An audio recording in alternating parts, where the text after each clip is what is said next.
So welcome, everybody, to the Martin Segal Theater Center here at the Curated Center CUNY, and thank you for coming out on a rainy night, so shortly after Thanksgiving. Please do come in. And there are some more seats here and there. Yeah, best to be up there. And my name is Frank Henschke. I'm the Director of Programs and Executive Director at the Segal Center. Our center bridges academia and professional theater, international and American theater here at the Routledge Center at CUNY. And we have done this now for over 10 years, and many, many evenings and programs we have devoted to puppetry and work with objects, moving objects, and we're actually also preparing one on robots that's hopefully coming up soon with Japanese artists. So, and Claudia Orenstein, our colleague from Hunter College, has been a wonderful collaborator who also teaches here at the Curated Center at CUNY. And today we are celebrating a significant book. It is Puppetry and Material Performance. It's put out by Routledge, just got out. And if you want to buy it, there's actually a sensational offer tonight. It's only 60% out of the 100. It doesn't sound like a lot, but the book is $200. So actually it is quite a lot. In case you really want to take it home, John Bell also brought 4 books here today. They're slightly more expensive, not a lot, but some more, so you can actually get it and take it with you. The format of the evening will be that there will be manifestos. I think Claudia, Tom, and Tim, who created this fantastic lineup today. I know some of you are back. We had all day long screenings of rare videos and films from all around the world. Really, as it shows that it's the global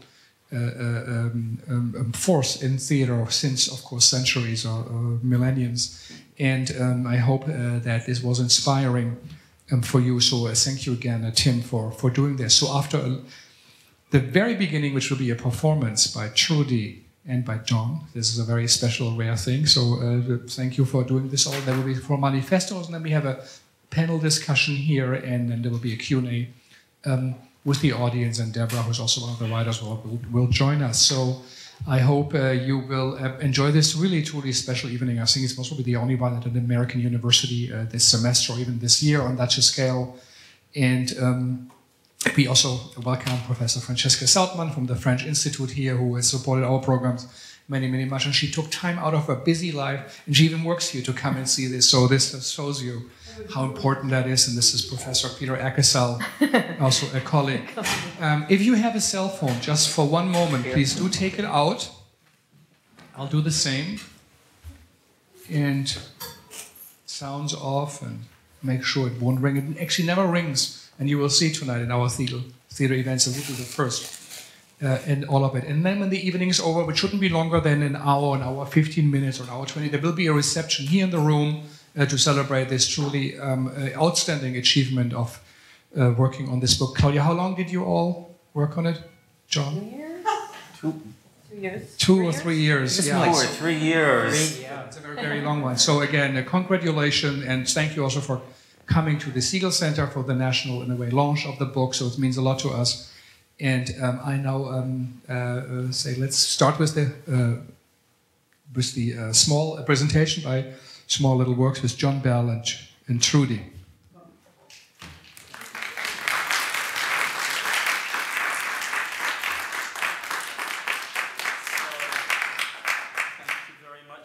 This is a very frontal show, proscenium arts. So if you want to, we welcome you to move your chairs or sit on the floor in the middle, because if you're on the side, you probably won't see it because it's It's the proscenium arch. It's flat, two-dimensional toy theater. So we welcome you to come up to the best seats in the house.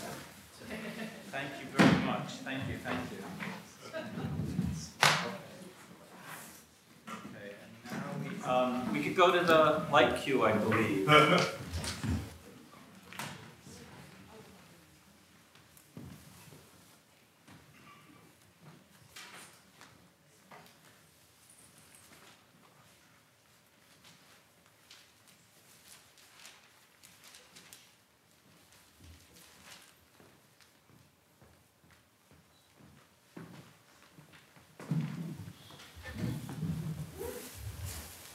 Ladies and gentlemen,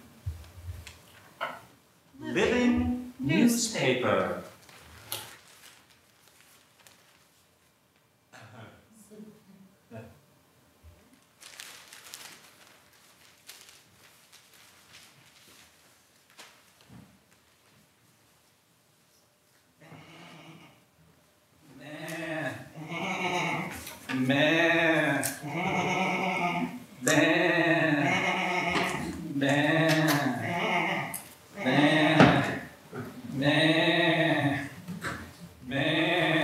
Now Moses was tending his flock, and he led his flock to the far side of the desert, and came to Horeb, the mountain of God.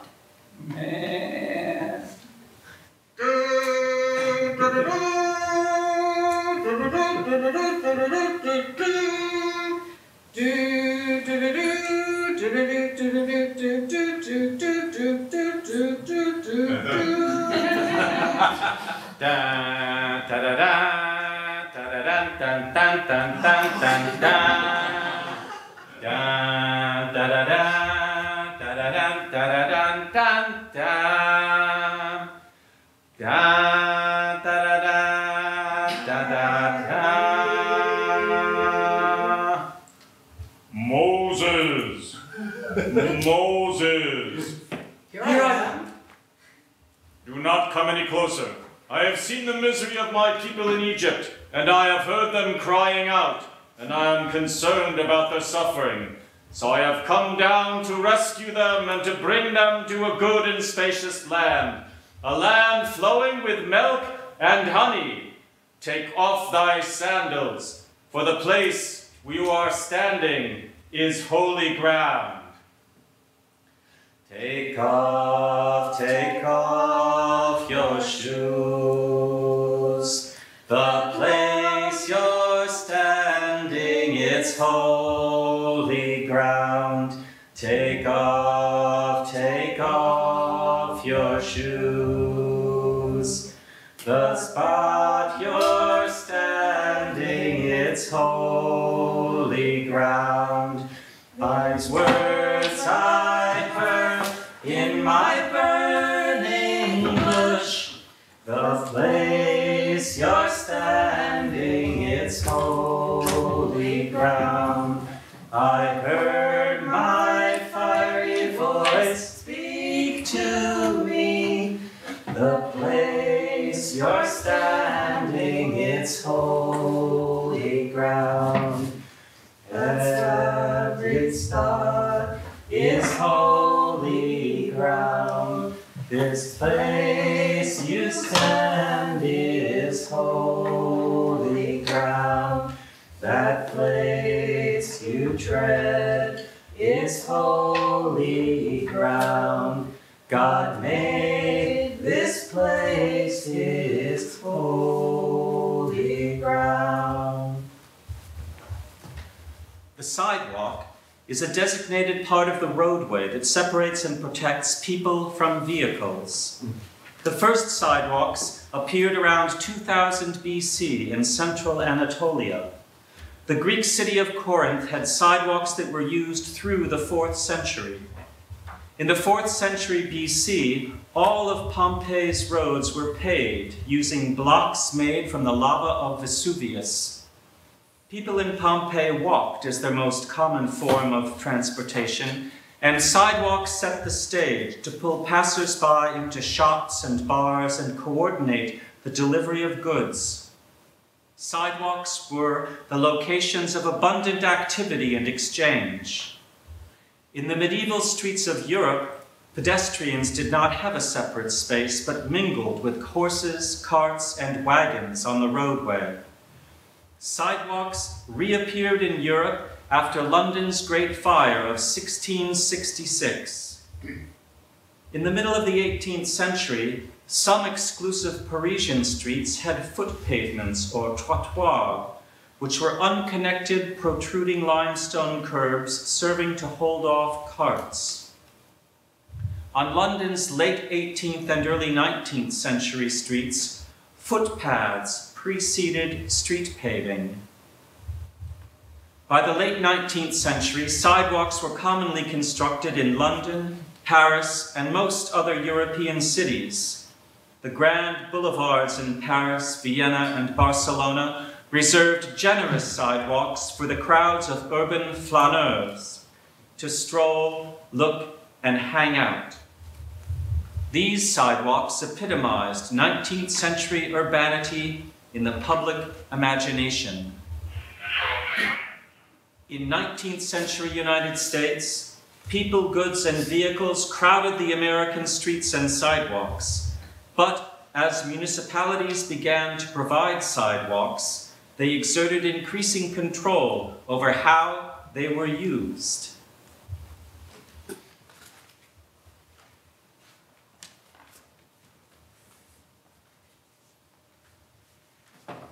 I am Jane Jacobs.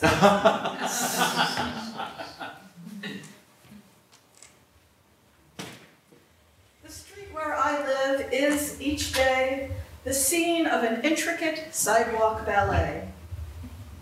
Under seeming disorder is a marvelous order for maintaining the safety of the streets and the freedom of the city. It is a complex order. Its essence is the intricacy of sidewalk use. This order is all composed of movement and change, and although it is life, not art, we may fancifully call it the art form of the city, and liken it to dance, not to a simple-minded precision dance with everyone kicking up at the same time, twirling in unison and bowing off en masse, but to an intricate ballet in which the individual dancers and ensembles all have distinctive parts which miraculously reinforce each other and compose an orderly whole.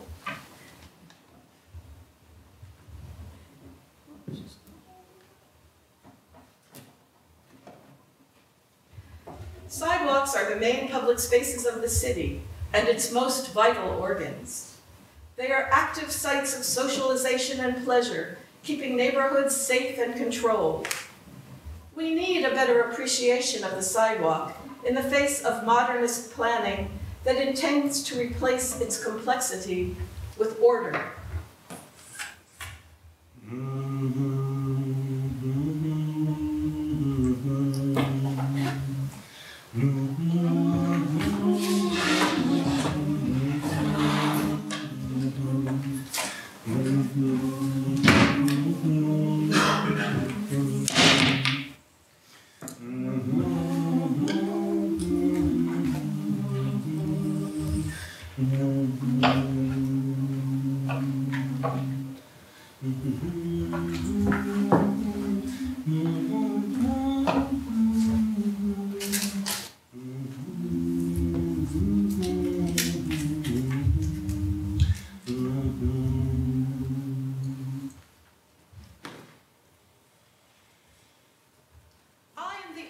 Washington Square Park, 1965.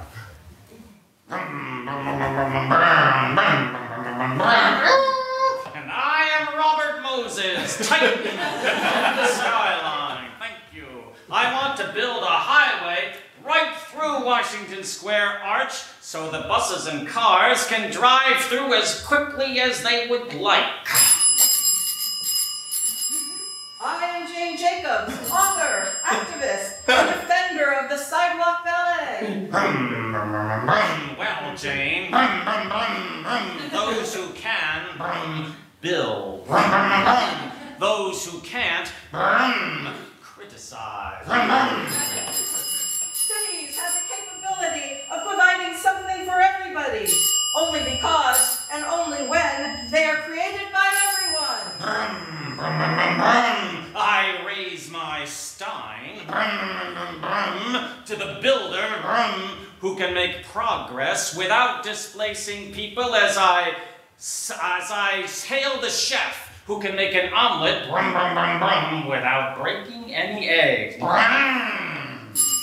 Dull, inert cities contain the seeds of their own destruction and little else. But lively, diverse, intense cities contain the seeds of their own regeneration.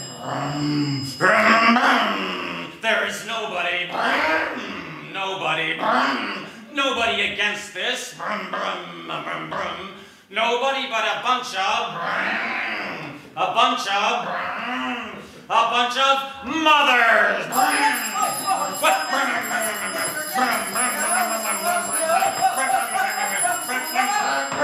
Dun, da, da, da, da, da, da, da, da.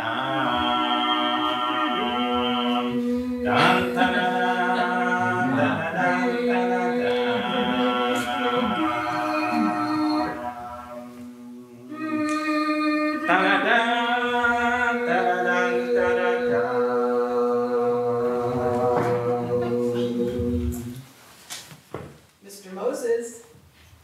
Mr. Moses. Here I am. Do not come any closer. I have seen the misery of my people in the West Village. I have heard them crying out, and I am concerned about their suffering. So I have come down to rescue them. Take off thy shoes, Mr. Moses, for the sidewalk where you are standing is holy ground. Take off your shoes. The place you're standing, it's holy ground. Take off your shoes. The ground you walk, it's holy ground. Every spot on earth I traipse around. Every spot I walk, it's holy ground. Every spot on earth I traipse around. Every spot I walk, it's holy ground. Every spot, it's holy ground. Every little inch, it's holy ground. Every grain of dirt, it's holy ground. Every spot I walk, it's holy ground.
Asked us to come up with some manifestos to enliven the evening, which is about a book.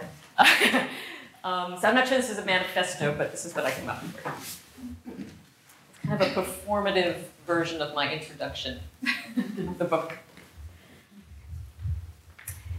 This is a puppet moment.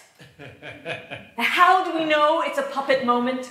Because there are puppets everywhere. We see them on Broadway, Lion King, Avenue Q. We see them off-Broadway and off-Broadway, and downtown at St. Anne's Warehouse and here, Center for the Arts. We see them on television. We see them in film, and especially in animation with CGI that calls on puppeteers to create action that's like puppetry. It's everywhere.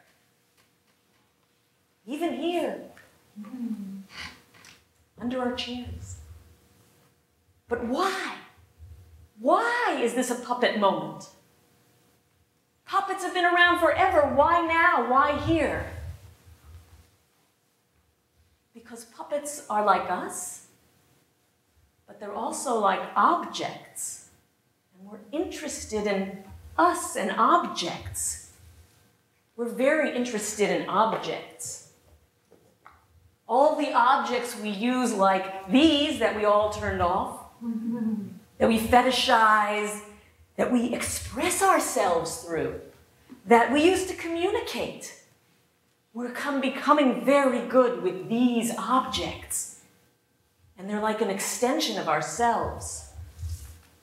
We also like these objects, all the commercial objects, things that we'll buy at Christmas, things that are all around us. They're everywhere. And this object especially.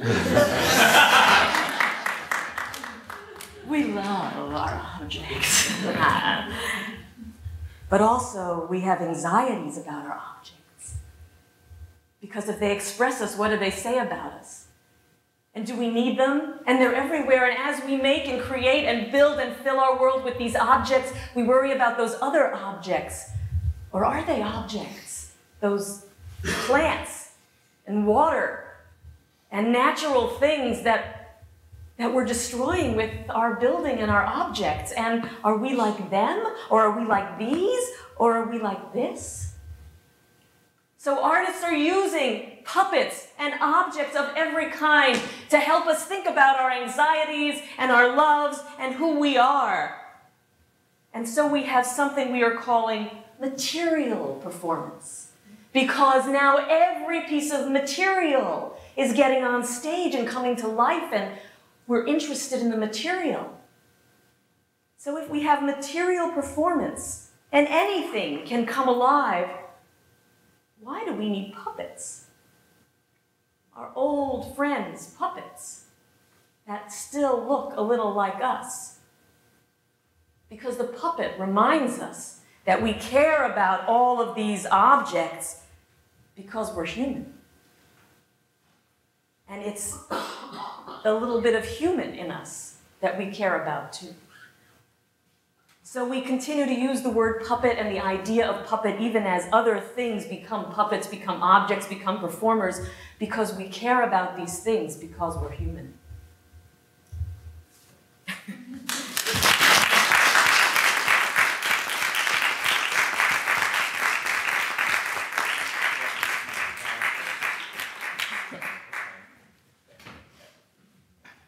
Well, I have a manifesto, but it's not very, it's not theatrical. Oh, I have my object, but it's not like when I think of manifestos, I think of the Kurt Schwitter's März manifesto, which is also all about objects and performance, by the way. This is this is more of a why puppetry studies manifesto. And I say this, last week I was in France at the Institut International de la Marionnette at a conference called Puppets and Power about political puppet theater, which is very interesting, puppetry studies. What would it look like if we could think about contemporary culture in terms of its connections to, its dependence upon, the dynamics, aesthetics, techniques, and ontologies of puppetry and material performance? We could understand the nature of Macy's Christmas window displays as a development of the work of Tony Sard. I just walked by Macy's on the way here. And all other puppeteer, designer, graphic artists from the 1920s to the present. And one interconnected part of modern material performances that link window display automata to parading puppets, both inflated and non-inflated, advertising, film animation, and European seasonal rituals, including winter parades, which were all a part of Sarg's work. We could understand what makes knee-high theater's work spectacularly successful in terms not only of acting technique and dramaturgy, we saw there Tristan and Isolde last night at St. Anne's Warehouse, but in terms of its consistent and brilliant use of material performance, including puppets, cantastoria, special effects, humans as puppets, object performance, circus techniques, and dynamic scene design, with direct connections to constructivist stage design of the 1920s as a key element in its theatricality. We could understand better how and why the culture and aesthetics of robots connect to the rich global history of automaton mechanical performance going back many centuries. In particular, we could consider how the essential concept and fear of robotics, the idea of the independent machine, has been part of the philosophy of puppet and object performance for many centuries, an idea we are still struggling with. We could understand our obsession with the autonomy of robots as linked to our obsession with puppets as ritual fetish objects and animist power sources. We could understand how advertising, the most successful art form of our time, and propaganda meet in their use of objects and performance as the carriers of ideas and passions. We could understand how object-oriented ontology, with its sharp focus on the environment and nature as independent non-human actants, is also rooted in ongoing discussions about the autonomy of objects and the animism of the non-human world. We could attempt to understand the ongoing popularity of puppets, masks, and other performing objects in all aspects of daily life as part of a continually adapting communication system, and not as odd, unique, and unusual remnants of primitive and obscure culture. We could understand contemporary media culture as the constant interface, manipulation, and use of machines as objects that we operate with our hands in order to communicate, just as we operate puppets and performing objects with our hands to communicate. We could understand Euro-American connections to Asian, African, and American cultures in terms of our shared interest in puppets as essential signifiers.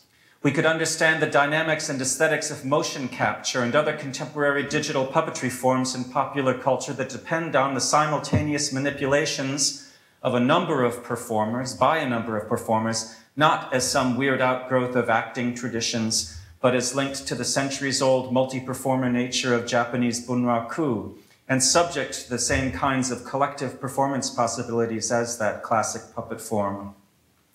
We could understand the nature of Islamic performance culture, not as a void bereft of Western-style acting techniques, but as a rich and varied array of puppet and object performance forms. We could understand how the recently lauded work of Marvin Carlson on dramatist Ibn Daniel and his medieval Egyptian shadow plays is connected, as Karim Dakoub of Lebanese University in Beirut recently pointed out last week in Charleville-Mézières, connected to Egyptian Aragos hand puppet performance, Turkish Karagos shadow theater, and the recent political satire of the Syrian group Masaset Mate as aspects of an ongoing Islamic tradition of political theater from the 13th century to the 21st.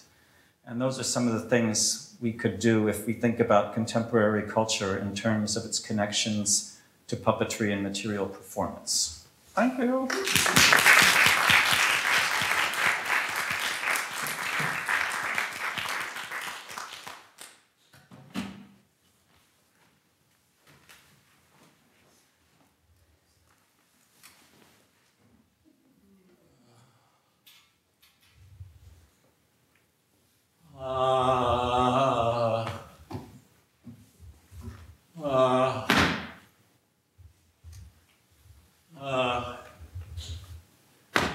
So I trained at the Lee Strasberg Theater Institute when I went to NYU.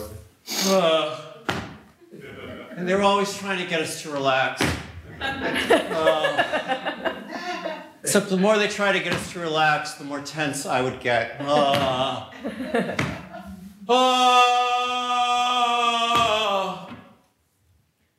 always telling us to let out sound, to emote.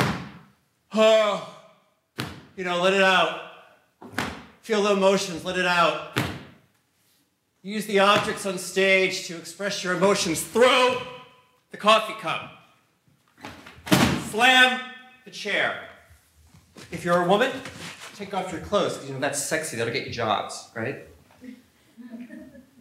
All our training was about how we were going to master the space around us, how we were going to become famous and be on TV and become movie stars and win Tony Awards. And as a young queer kid from Scranton, Pennsylvania, not sophisticated, not sexy, I didn't really exist in that environment because they didn't really know what to do with me, right? Because I didn't throw the chair. And I wasn't allowed to take my clothes off because you can't be sexy that way if you're a guy. And what I love about puppetry and having come into this world of puppetry is that it's marginalized to a certain extent. Yeah, Julie Taymor's won a Tony Award, okay. Yeah, Avenue Q won Best Musical, okay. But a lot of people are doing this stuff, and they're not getting that kind of recognition, and that's okay too. In fact, that's great. And this body that we have, this insufficient body for commercial theater or movies, you can have this other object that you can extend yourself into and live through that object. And you're not mastering the objects on the stage around you. They're not props for you to use to express your emotional life. They're independent entities that have an emotional life of their own.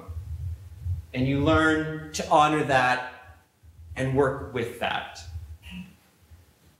And it's not about the actor is the ultimate, because every element in puppet theater is equal. The visuals, the text, the music, the dance.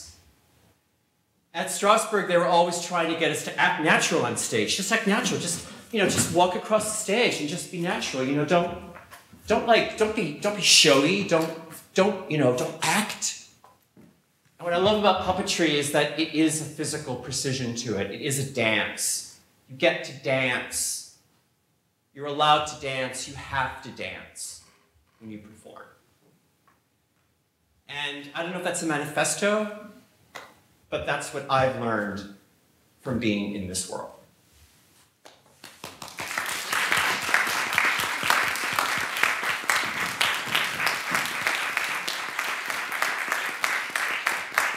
Thank you again for the great initial living newspaper, but also for performing your thoughts and speech. So thank you again.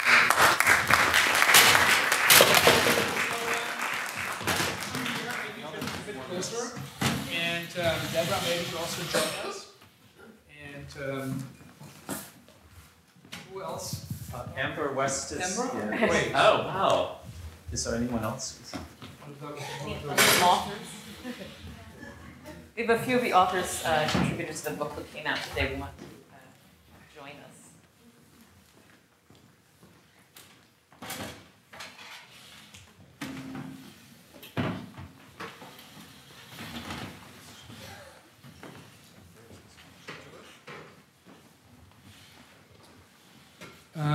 Because maybe you're going to share that mic, or you are mic. Okay. And again, thank you. It's not only that you hear better through the mics, we're also recording it, but it's also live streamed, so we have a much larger audience. And for this book launch, the national launch. Again, thank you all for coming. Maybe tell us first a bit about the book, John, Claudia. What's the idea?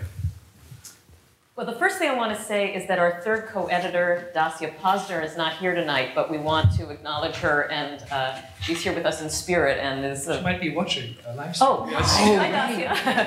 So I wanted to acknowledge that you're there. I guess the book came about, I think a number of people, and I know that John and I had discussed it, were feeling that there was really an absence of this kind of work. In fact, I taught a course here at the Graduate Center, very first course I taught on puppetry, and I had hoped to kind of take the students to see the Henson Foundation was having these festivals here in New York with the Public Theater of really wonderful puppetry from all around the world, and I wanted us to get together and watch things and discuss what we were watching, because I just really felt like I was watching puppetry so differently from other kinds of theater, and I wasn't finding any support for thinking about that. And I thought, oh great, I'll get some graduate students together and we'll all, you know, watch and talk about this. And the year I was scheduled to do that, they stopped having that festival. So I had to drum up, you know, a course, and I went and read everything that I could find on puppetry that was scholarly in any way, and it really didn't seem to be up to and involved with the work that I was seeing. I think maybe John felt the same way, and one of the things we did was organize a great big conference in 2011 at the University of Connecticut called Puppetry and Post-Dramatic Performance as a way of generating material for this book. And we thought there'd be maybe 40 people who'd care to come and talk about puppets, and we had like 200, and we had closed down registration. And what was really exciting to us was that it was both scholars and puppeteers, and a lot of our scholars are puppeteers, and there was a real hunger for this work, and people kept walking around the conference saying, we can't believe this is happening, we're so happy this is going on. We did a post-conference also. That's right, and we did a post-conference here. So we really understood that there was a real need for something like this, a scholarly work that helped to articulate all the interesting things going on in puppetry. And so out of that, we then had a call for papers and really crafted a lot of the work that's in here to try and represent a lot of discussions that were going on about puppetry, but some were in anthropology, some were in the visual arts, some were people talking about robotics. They were sort of going on in different places, and to bring them together and say there's a field here, and that field is puppetry, and it's a scholarly area of discussion. It has its own aesthetics and interests, its own background, literature, and we need to kind of define it. John, you especially, as the Segal Center does British academia, but also professional puppetry or theater work, how was your approach to the book? Well, like Claudia, as a puppeteer, I'd been interested in the field for a long time, and my wife Trudy and I were members of Bread and Puppet Theater for quite a while, and we toured around the world a lot, and it seemed like everywhere we went, we'd sort of say, there's that going on there, and you go to Germany, and this is going on, and England, and Spain, and they all have puppet stuff, and I never studied that when I was a theater student. So what's this all about? So for me, that led me to go and to study it as a graduate student and try to understand more about this history. And I was at Columbia University, where Brander Matthews, who was the first theater professor, had a real interest in puppetry in the late 19th century. My friend Sharon Mazer and I did an exhibition of the puppets that he had collected in the late 19th century as an essential part of what he considered to be theater education. So there was that. And then I think for me, when I started going to academic conferences, the discourse in the 80s and 90s was about the body and text, and the body and text, and post-structuralism and postmodernism, and body and text, and the object was not really, there weren't too many people to talk about objects, where they're the material world and performance. So in my perspective, performance studies was an area that welcomed that. They said, oh yeah, sure, why not? And whereas drama studies had a much harder time trying to figure out what these objects were that were moving on stage. I think when Claudia and Dassia and I, together with Janie Geiser and Bart from Cal Arts and Bart Orca-Burton, thought of making this conference in 2011, in response to post-dramatic theater, which we noticed by Hans Lehmann, thank you. We noticed, oh, it's all about theater that's not based on text and drama, and there should be puppets in there, but no, there's not. So maybe we should think about how this long tradition of puppetry, which is interdisciplinary and international and global in its scope, how that could connect to things like post-dramatic theater and many other things. And out of that, as a result of that, we decided to make this book, and here it is. We are. Thank you, John. Deborah, you also studied here at the Graduate Center CUNY. You contributed. Tell us a bit about your work for the book. Oh, sure. Is this working? So my essay, I think, is in one of the chapters that Claudia, one of the sections that Claudia edited, and it's an essay that explores the cross in a 10th century document called the Regularis Concordia, and I was sort of interested in this cross because it's there are a lot of the Regularis Concordia was a rule for monastic living, and there were lots of crosses in monastic life. But this cross in the Holy Week ceremony is very different from other crosses. And so I was looking, guided by an essay by Stephen Kaplan called A Puppetry, where he talks about the constant pulsation of puppet performance, this relationship, the dynamic relationship between object and manipulator. So I was looking in the Regularis Concordia in these Holy Week ceremonies and how the cross really was used as a puppet, how there was this constant pulsation between the celebrants and the ritual and the object itself, how they moved it, where it was placed in the church, how it was spoken for, how it was wrapped in a cloth and buried and disappeared. And so I sort of found that there was this very puppet-like manipulation of the object that resulted in this experience of the crucifixion for the monks in the church.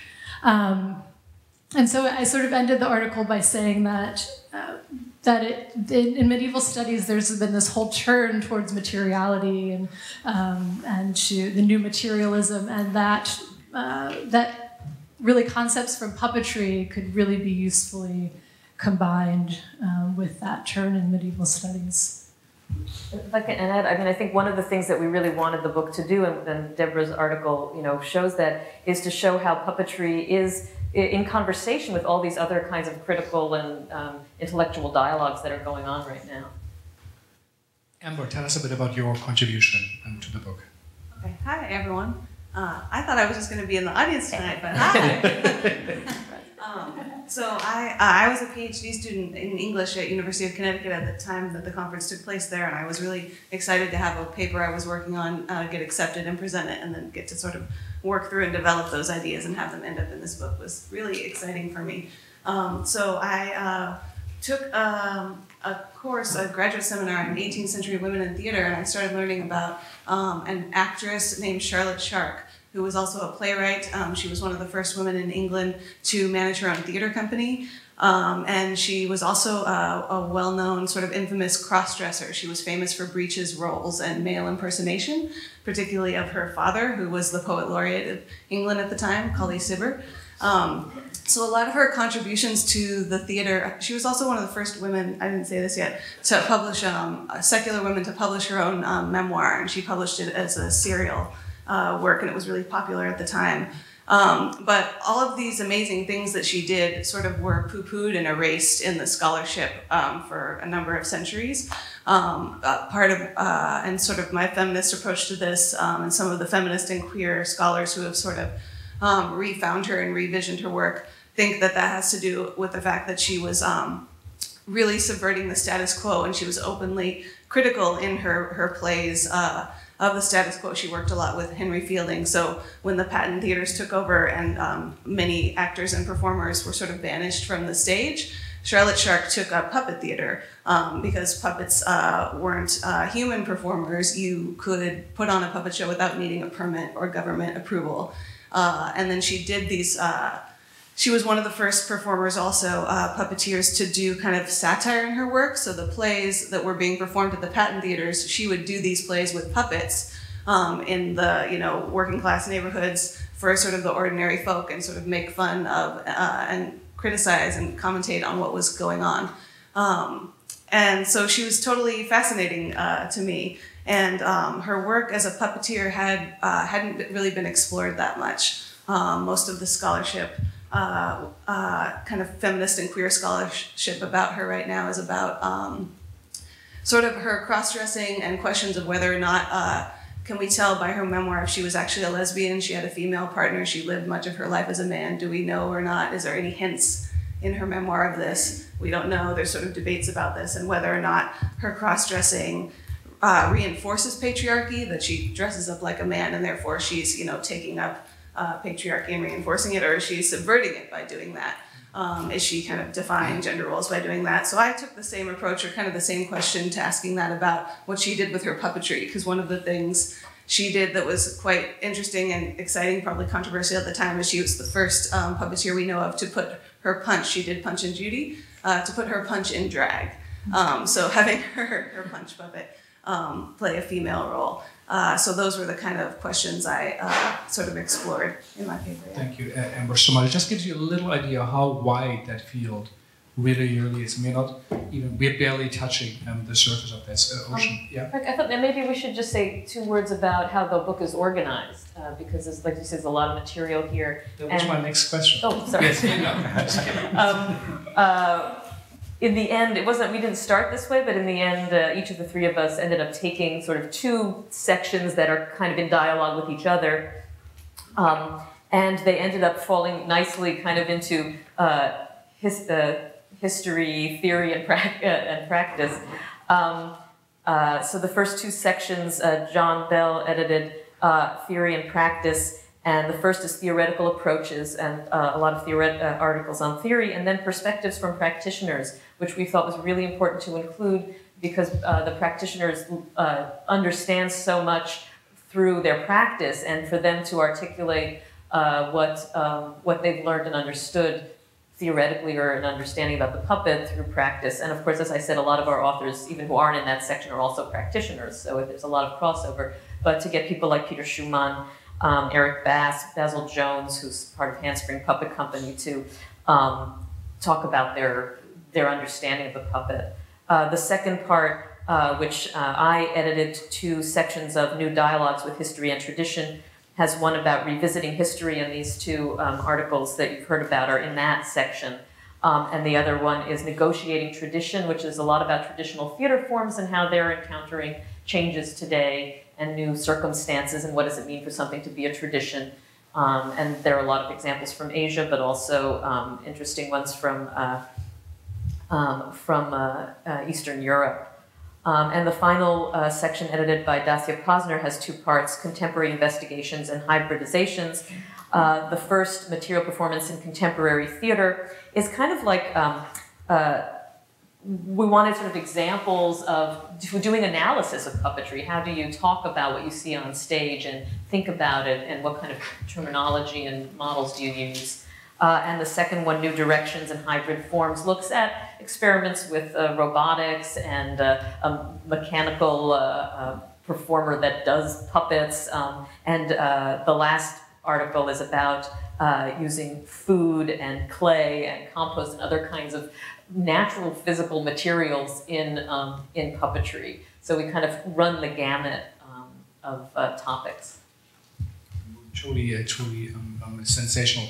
Also, Tim put together the screenings of today. They started at 10 o'clock and they ended at 5. Most probably is the most comprehensive lineup ever done in the Americas, and an overview of many countries and continents. Tell us a bit what it struck you as the most interesting thing in putting this together, and also what sticks out for you, and how was that process?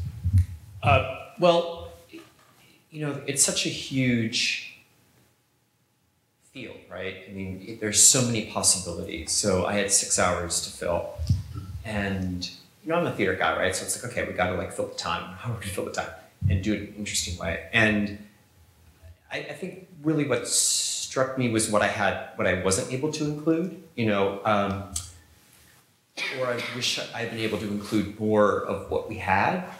Give some examples, so not everybody knows.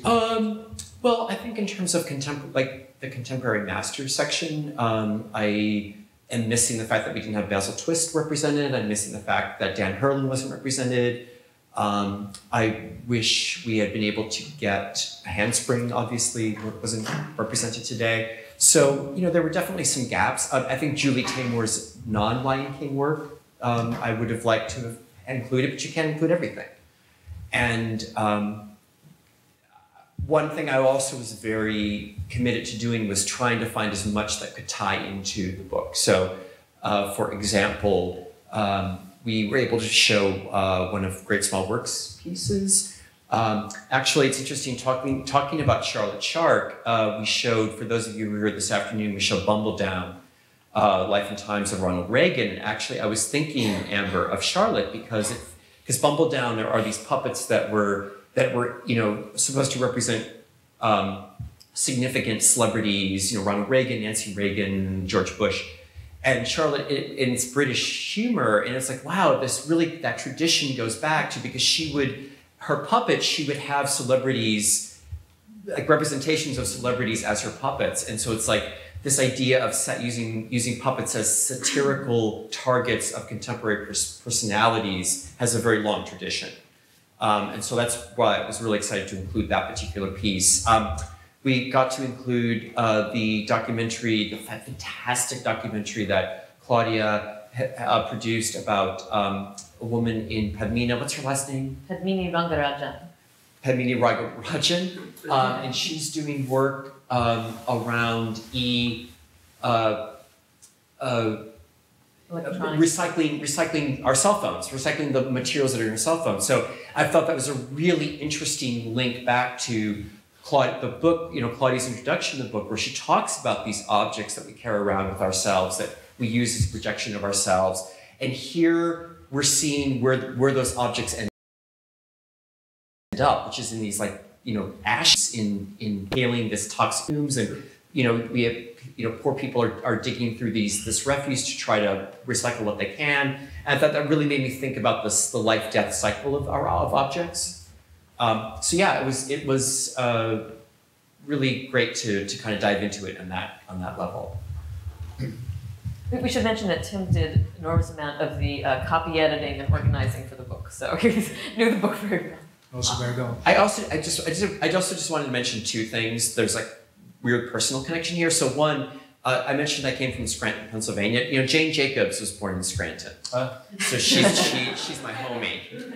And you know, Deborah's chapter about the cross. I was raised Irish Catholic, and that ceremony, it's not exactly what you describe in the book, but that ceremony still exists. I mean, it's still part of the Holy Week ceremonies. And I remember as a kid going to Mass, well, it's not Mass, it's actually not a Mass on Good Friday, going to service on Good Friday and being incredibly, overwhelmingly moved by this experience and watching them kind of carry the cross from station to station and kind of, there's this whole ritual about uncovering it and covering it, and then putting the cross in the tabernacle and closing the door. It was very powerful. And so Deborah's scholarship is amazing, but I kind of, those feelings came back reading her essay. It was really amazing, very, very powerful. Thank you so much. And before we come to audience questions, two questions. The first would be, you mentioned a bit in the last chapter, we do know, you know, about Judy Punch, about marionettes, about the Great Small Works, Peter Schumann. What is the new thing? Tell us maybe a bit about the ideas of the computer-generated images or the robots idea. What is radically different that was happening right now?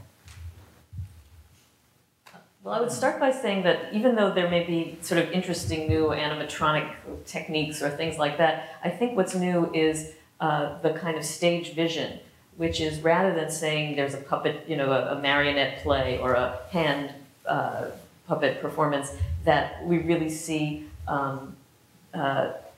puppeteers, especially in New York, really mixing all kinds of elements on stage. Using shadow, crafting their own kinds of objects, and so really expanding the vocabulary, the stage vocabulary and the kind of objects and landscape of objects that you see, and finding ways to bring them together. And that includes projections, so it's not just projections, but sort of almost, there's really the sense that anything goes, but that's why I think material performance is a good new term that Dassia offered for us to this in the book, is because it's not, the puppet now is extending into all these other things, and so then there's all this discussion. People say, well, what's a puppet? It doesn't really matter. That there's all of this attention to the material world, and so in that sense, almost anything can be brought in.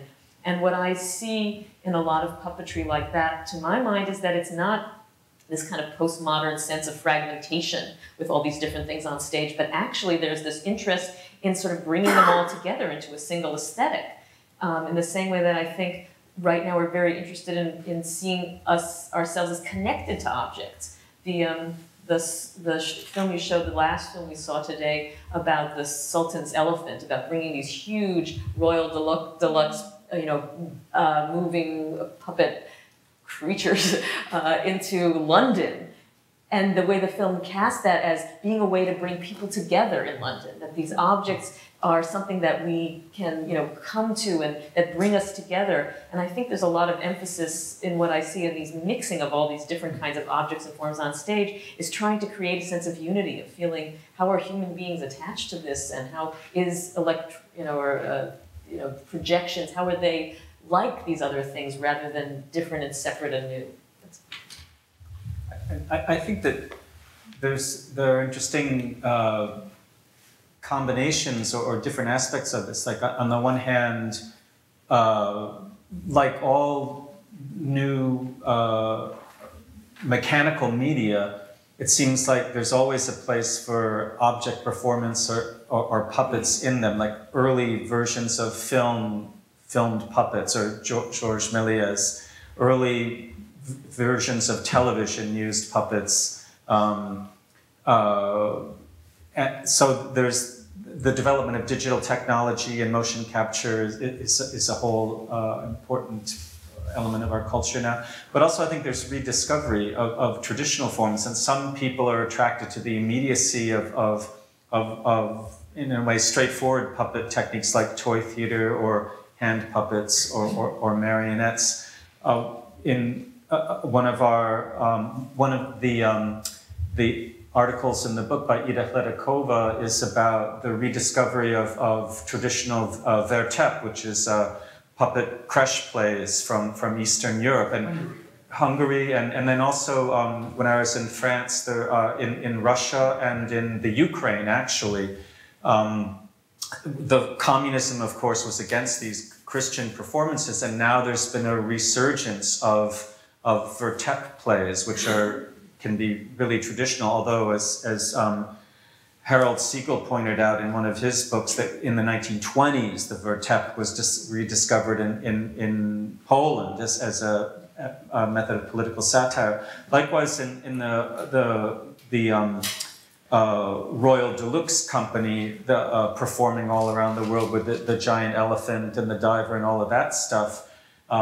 It made me, in London, in the early 1600s, there was a whole tradition of giant puppets, which a nice thing about our ignorance of it is that you can rediscover these things. So probably most people in London didn't know that for many centuries there was a tradition of giant puppets going through the streets that brought people together in the same way that this modern version does.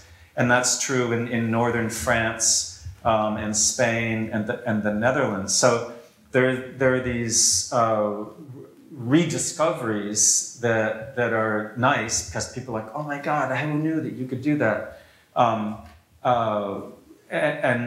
And the rediscoveries get back to something elemental about puppets. And then there are these digital versions or the new technology versions that are interesting too. I wanted to mention that in the Climate March, that was another moment here in New York in September when kind of automatically, because it makes more sense to have a giant visual image that will process with you down the street rather than to walk down the street and like talk to people and explain what your feelings are about the environment. So there's a lot of puppet stuff that just happened, not just happened, but it was well organized by a lot of artists, a lot of who came out of the Occupy Wall Street movement, which used a lot of puppets. So that tradition of puppetry as street performance and political street performance, which we saw in the Climate March and Occupy Wall Street, or we often think of the Bread and Puppet Theater as doing that in the 60s, but you see that the people were doing that in the 30s in the streets of New York, and the 20s, and even in 1860 when in New York City there were giant figures that were used to articulate ideas. So it's this combination of old and new, I think. What will also be really interesting and fascinating to watch will be robots entering the stage. There was the brilliant play by Orisa Hirata where a dying patient was dying of cancer, and she would talk to a human-like puppet/robot live with an artificial intelligence chip who would answer her real questions. Next year, the MIT robot, or what was going to be called, I don't know, like for $1,200 will come out. The first family robot. It's going to be almost like an old clock-shaped object where you can make videos, it will talk to you, it will make pictures, you can talk to it, it will give you company. And the interesting thing will be, you know, how that will also affect theater, because theater always asks what's real and what's not real for centuries. What is like philosophical questions? What are we real? What is happening? And I think Kleist, who wrote the famous essay on the marionettes, who lots of people say, actually this is a criticism of actors. He didn't like the acting. And he saw puppets, you know, he praised them because he thought they were more truthful in a way also what you said. So do you think that puppetry, moving objects, will that stay in the underground, or will it become perhaps a more a serious comment, you know, on perhaps commercial theater, the theater that lies in a way to us that is not honest and it's just trying to entertain sugar, you know, for the eyes instead of real engagement? Do you think puppetry, with this new wave of artificial intelligence and robots and things coming in, will that become more significant? I just wanted to say that we do actually have an article about Orisa Hirata in the book. And one of the things that is so interesting about him is that he's not, you know, there's all this worry, that people actually worry about like actors being replaced by puppets or robots. But actually what is so interesting about his plays is because they have robots questioning their own positions as whether they're human or what the limits of their humanness is. And they become the subject, not just actors instead of humans, but they become kind of... I think in terms of, anything can be used for sugar, right? I mean, you know, it's all a continuum. It's a technique, and it can be done for children, or it can be done and ask very profound questions about, you know, existence. And that's what's beautiful about the form. It has this elasticity to it that allows for a whole spectrum of expression and ideas and coloration. I actually wanted to go back to one thing you just said. You said this thing about what's real and what's not real. I think what I've really been thinking a lot about while working on the book and being more immersed in this is with puppetry, it goes beyond that. It's not just what's real or what's not real, it's what's alive and what's dead. And that to me is what's such a profound thing about this form. I was in rehearsal last week with Ever Quinton. We were rehearsing reading of Bluebeard, and he used puppets at one point, and the actress who was using the puppet, she was using it in a way where she was acting on it, and it was like this just inert object. And then Everett got up, he said, well, let me show you. And it was like, he touched the puppet, and suddenly the puppet was alive. And the line between the puppet being an inert object and then being this living being was so thin and amorphous, and yet once it crossed that line, the whole room felt it happen. And that to me is so interesting. It's like, where is that line? Can you define that line? And you know when you're on one side or the other side of it. But the puppet also straddles it in this very fascinating way. Before we go to audience questions, any more a comment or a thought you have? I think that puppets are not going to replace actors, because it's nice to see human beings talking, you know. But I think that, and I think also that puppets in a way continue to be, like, I think of it as ubiquitous and invisible. So they're always there in different ways, and rituals and different types of object theater. And I don't know, maybe a book like this one might help us think about puppets as not something unusual, but as something that has a consistent presence. I mean, I don't think this is a stretch, but you were talking about death, and I think puppets are, in a way, are always about death, because they're these dead objects that we bring to life. So immediately it becomes sort of playing with puppets is already existential, and the long history of puppets as shamanist objects really plays on that. But like, from my perspective, it helps me think about such things as drone warfare. Like the theory of drone warfare is really important to us as a country right now. Or execution, like drone warfare, we kill people in Yemen and places like that with drones. And then the Islamic State kills people by cutting their heads off. And death is the moment where the living thing becomes an object.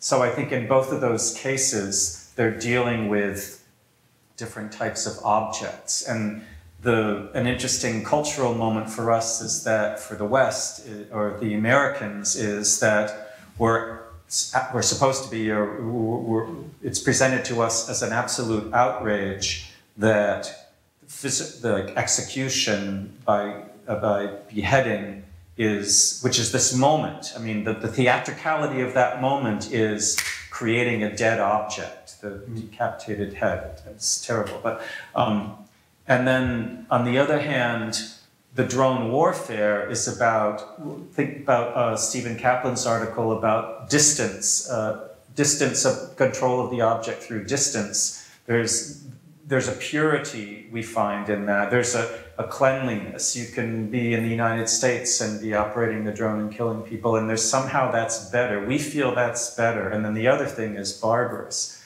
But I think they both involve ideas about objects and life and death and the nature of object performance. So I think I don't know if this appears weird to anybody, but I think the way we think about objects and performing with objects in culture today, that helps me think about some of these issues and how these different, very prominent forms of public spectacle, one's less public, a drone is less public. Although, what's his name, Snowden says if you're in the right place, you can watch live video feed from all of the drones that we operate. These public and private uses of objects, to my mind, are interestingly informed by the philosophy or the way objects work. Thank you so much. We maybe put the house light up a little bit, and do you need a mic? We need this mic. And Greg will come, and if you have some questions, speak loud and hold it close. Yeah, please, if you're going to ask a question, just as Frank mentioned before, we're recording it, so if you hold that mic right there, it's perfect. Given the fact that we are increasingly seeing puppetry for the masses, I'm wondering whether or not theater departments across colleges and universities are incorporating the puppetry arts as part of their curriculum.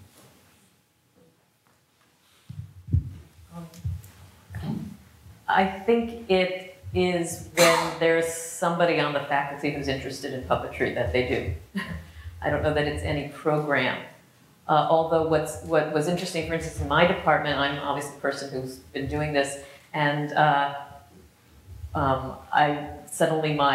person who's our costume designer was really interested in the puppetry class. The set designer was really interested in puppetry class. She's doing something outside of our department that's related and using puppetry. And a woman who's one of our directors, I found out, was a longtime puppeteer and was suddenly asking why she wasn't, using puppetry. And so it created, I realized that there were all these other kinds of connections that exposed themselves. But I don't know that it's a program of universities at this point. In my experience, it's not happening. I don't think it happens. And I mean, there's some enlightened people in theater departments who get into that. But like at University of Connecticut, where I work, the acting program is it's a conservatory acting program.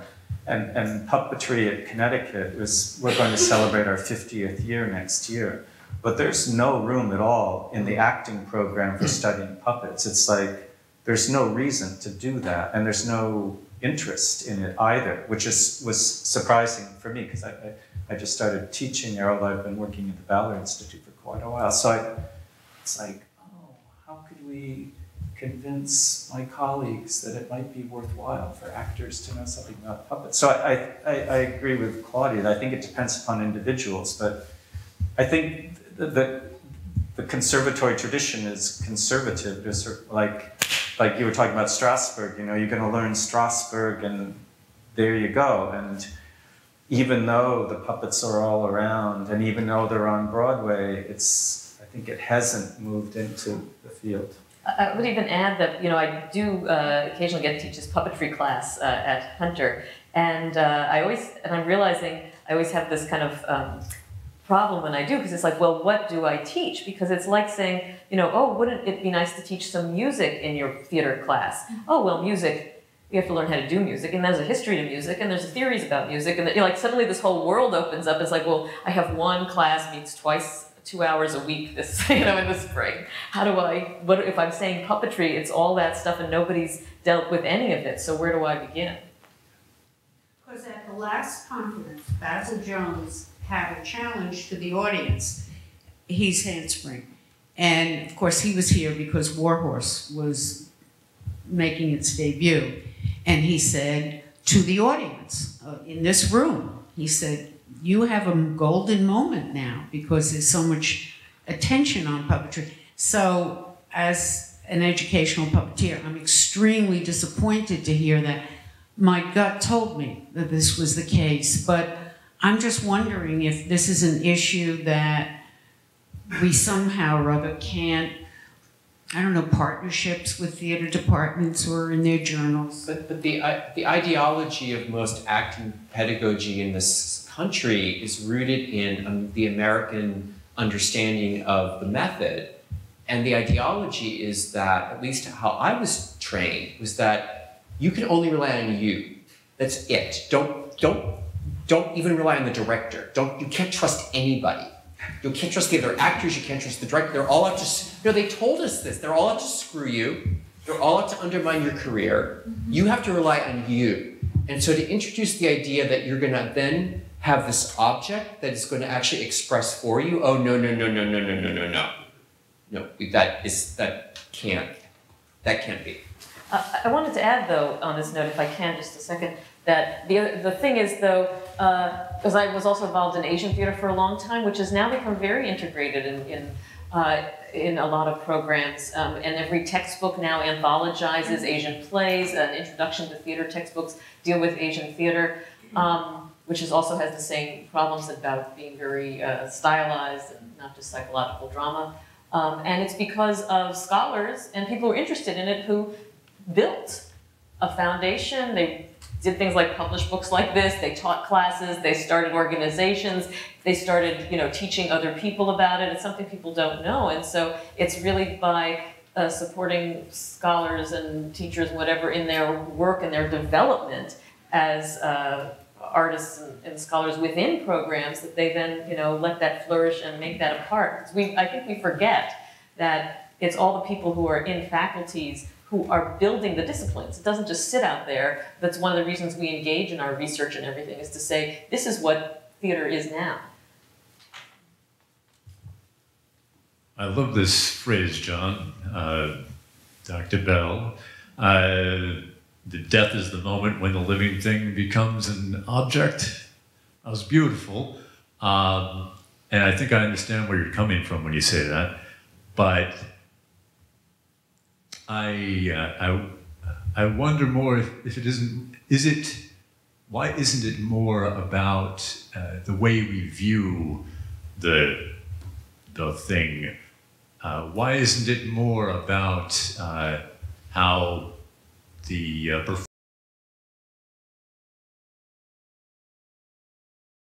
performer views the thing? Thinking particularly of people from the mime in doing mime work, in which the body itself, the living performer's body, becomes an object, where Stephen Kaplan's distance becomes psychological rather than physical. Does that fit in with this notion of death and objectivity? Well, if I'm understanding parts of your question correctly, I feel like that it's not like that death is always, you know, some sort of dominant aspect of the meaning of puppets, but I think sometimes it's there. It can be there, and maybe ontologically, just the act of moving the object and giving the object life sort of implies some of those questions. So I guess it's an attempt to say, well, puppets are really important because they're dealing with these life and death issues. And then in terms of mime, I was thinking that in the 19th century, a lot of American puppeteers who were hand puppeteers were also ventriloquists and magicians, which are both sort of aspects of the same thing. But I feel like mime is, in a way, there are a lot of objects in mime, but they're imaginary objects. Like they're part of what the mime does, if I'm understanding mime correctly, is to imply the presence of objects. So there's a relationship with things, but the things aren't really there. I don't think I'm necessarily answering your question, but. In terms of mime, I meant that the mime views her body as the performing object, not the invisible objects which are being shown with that object. And I think dance does too. Tim was talking about dance, and I feel like dance, in a way, more than drama, text-based actors theater, dance is, it's about what does this object do and how it's related to that one. So with dance, you're putting your body is kind of like an object, and that you're moving this thing in space and creating a succession of gestures with it, according to what it can do, which is an important aspect of puppets. Puppets, you're always trying to figure out what they can do. Like this does this, and it does that, and it does that, and you want to make use of that. And your body does this, and these do that. So it's always figuring out what they can do. So. Yeah, kinesthetics and weight are as equally important in dance as they are in puppetry. Which is what Kleist's essay is in part about. It's this famous essay. Maybe one last question. Sorry.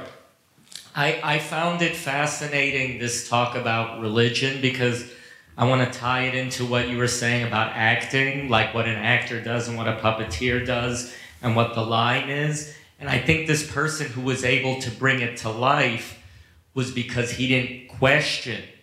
He believed in the intrinsic life of this. And I forgot who it was who was talking about the cross, it came to mind what happens in the Jewish tradition, how they deal with the Torah, that they give it a crown, they give it a house, they give it clothing, they take it out during a certain holiday and dance around with it. So I think the answer might be, if you're telling me that acting is about not trusting other people, that a very specific ideological construct about acting. I don't personally have that opinion.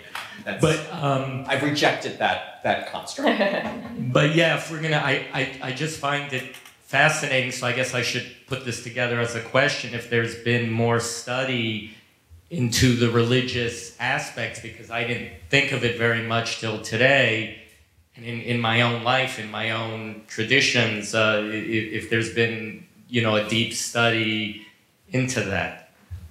Well, actually, one of the essays in the book, Jane Marie Law wrote this fantastic essay looking at ningayo, which are Japanese ritual objects, and she's Baraku looking at sort of how that might have developed, and she kind of goes back and traces all of these folk traditions. That there's one tradition where they put this object in place of a child in the cradle to sort of ward off bad spirits. There's another tradition where if a woman has an abortion, she takes the statue, she takes it to the temple, and that represents the dead child. So there's a very deep linkage, and we talked about fetish objects. There is definitely, I feel, and definitely having worked on the book, I believe there's this continuum of religious fetish objects up to puppetry, but I will leave it to the senior scholars to be more articulate about that. I won't answer this in a historical way, but what I want to say is I think one of the reasons that I love Deborah's essay so much is because it does sort of the project of the book, which is to say, if you start paying attention to objects, it sort of reformats how you see the world. It's like you put on your living object, you know, glasses, and suddenly other things come into relief. And so what this has done is made you think about the Torah in a new way, because it's like, oh, yes, and I think that your essay on the cross is like, if we use puppet as the kind of guide into things, this puppet idea, suddenly the world looks different. Other things come into high relief. I think in a way that the kind of work that Deborah's doing, and there's a colleague of mine at UConn, Thomas Meacham, is also working in medieval theater. In a way, it's just starting, like what you're talking about, the Torah, the way the Torah is considered, and that's occurred to me too. But I might not be looking in the right places, but I don't find too much of that as a field of investigation that people are following the way Deborah is. But it is true that when you look into the history of most forms of puppetry, eventually you get back to some sort of ritual religious function, or they were used in religious rituals, or there's some idea about the nature of the object as connected to higher power. So it's there, but I think it remains to be developed in the way that you were talking about, in the way that Deborah has done so. And who knows, maybe our cell phones or family robots will our new holy spiritual objects, you know, we want to work with. Again, in case you are interested, you will never get 40% off from this book. We have on the reception, we have a little flyer out here. Thank you really all for coming, and I think it hopefully gave you some new insights into this truly important and century and millennium-old tradition of the shamanic puppets, you know, who were the very first objects ever of mankind put something into graves, you know, where culture started. So I think it's a fantastic work what you did. Thank you all. Thank you for the performance. Thank you for manifestos, and thank you for...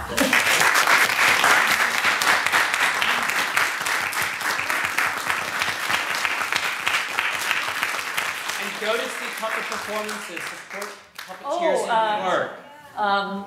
Amber is organizing Puppets and Poets. That's this week. In terms of what puppeteers are doing now in hybridity. Poets and puppeteers collaborating. This is off Broadway on the L train at the Bushwick Star Puppets and Poets Festival is this weekend. And here Art Center has a puppet performance. Actually, it was a big article in the New York Times. Little robot puppet. Yeah. In today's New York Times. Yeah. Oh. Yes. Here you go. Yeah.